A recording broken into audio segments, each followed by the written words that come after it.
SECfans.com. I'm going to talk about another interesting bowl game. We're going to do a real quick one. Some of these we don't have a lot of time to dedicate a whole show, a whole 30-minute, hour show to, but we run these models just because they're interesting, especially when there's interesting matchups like South Carolina, Michigan. So we're going to talk about this game real quick. South Carolina, Michigan, an interesting matchup because we've seen both of these teams sort of stub their toe down the stretch, had some highs and lows all year. I would say that South Carolina is probably coming into this with a little more momentum, even with the way they lost to Clemson at the end of the year. So let's talk real quick about what the model says. Again, this is not our normal video, but we want to give South Carolina fans some love. We love y'all a lot, and so we ran this model. Get into the model, let me know what it says, and we'll go from there. So, 10-second spiel. It's a per play model that takes how you did against your opponents versus how your opponents fared against everybody else, and derives some sort of comparative statistics to say how good you really are relative to your competition. One of those statistics is percent of opponent averages you allow. In other words, not how many yards per play do you allow or how many yards per attempt, but what percentage of your opponent's yards per attempt or yards per carry are you allowing?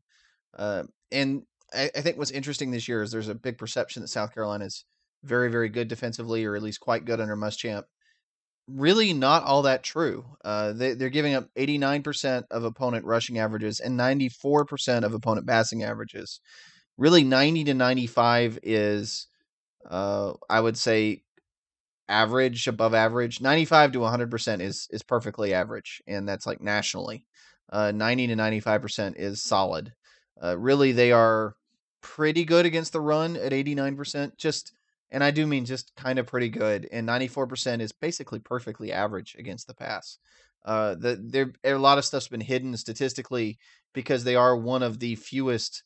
They run among the fewest number of plays of anyone in college football. And when you do that on a consistent basis, you can look pretty good statistically defensively because you just don't play that many plays. And that's kind of where South Carolina is. Now, Michigan's pretty darn good. I mean, 80% of opponent rush averages, 85% of opponent pass averages. That's not elite. You really need to be below 80% on either number to be elite. What that really is, I would say, is very good against the run and good against the pass. But I think one of the more interesting things in this model for the past 3 weeks has been that South Carolina has broken our model. And they did that in that their scoring has been so inconsistent that when they had worse yardage, they scored more points. When they had better yardage, they scored fewer. This was because we spent a lot of time on this, actually, trying to figure out why the heck this was happening. The biggest theory we had is that when they were struggling offensively, they took more risks defensively and offensively that led to more turnovers and points. Some people have said, well, but they had a shorter field, so that hurt their offense. But remember, we do per play statistics. So we're not looking at total yardage. We're looking at your per carry average. I don't really care if you have to go 40 yards or 100. That's why we look at statistics this way. The point is when they were doing well offensively, they just under Muschamp have kind of played a really vanilla style offense that doesn't generate explosive plays and scored. When they're struggled, then they took shots and they actually were more effective offensively. The notable thing is that was the past 3 weeks, and against Clemson, really Florida, Clemson, Georgia, they performed the way you should expect for their yardage to such an extent that they finally fixed our model. And they do actually trend now with yardage. So that's kind of a fun caveat for any South Carolina fans that have been following us. But the prediction that comes out of this is Michigan should average about 4.9 yards per play by our projection. South Carolina should average about 4.6. Really, neither team should be able to run the ball effectively. Only 3 yards per carry for South Carolina, 4 yards per carry for Michigan. That's pretty painful. Both teams should average around 6 yards per attempt. Also, not very good. In the score prediction, which looks at your historical production with similar yardage, predicts Michigan to have 20 points and South Carolina to have 18. So before I turn it back over to Daniel, the thing I'll note here is I think there's probably a perception, probably by a lot of Big Ten fans, that they're going to run away from this game. It wouldn't shock me. It's really not fair. South Carolina has stayed in the game with everyone but the most elite teams they've played, and really the way you thumped South Carolina was by having an excellent offense because they can't keep pace. But if you want to play a grinded out football game, Will Muschamp has been very, very good at playing those this season and has won more than his fair share of them.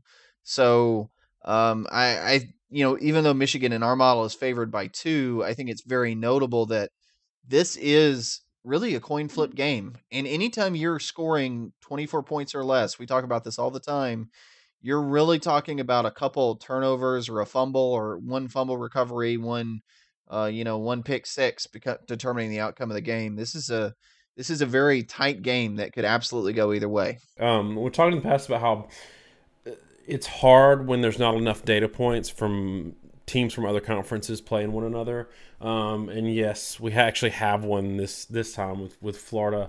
But what's interesting about both of these teams is they've basically beaten everyone that most teams could beat, and then lost to all of the really good teams on their schedule.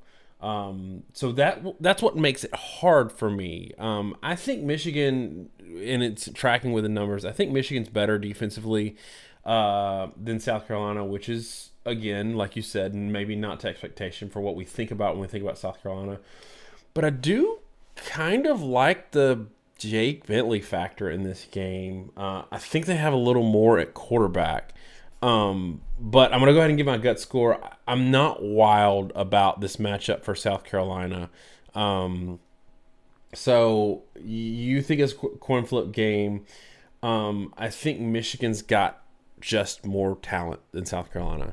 And I think when you've got teams that are this close together in terms of what they've shown on paper throughout the year, I got to go with the team that has blown out more teams that they should beat. So Rutgers, Maryland, Minnesota, these types of teams, they've just walked them.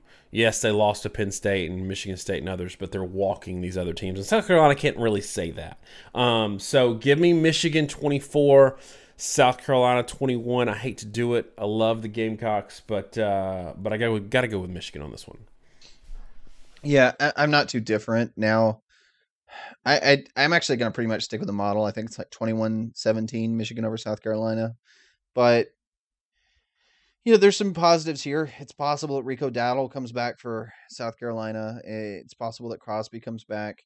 One of the big things we've talked about with Michigan this year is if you can get to the second level against them, you can kind of break away. And we talked about it in some of our previous videos.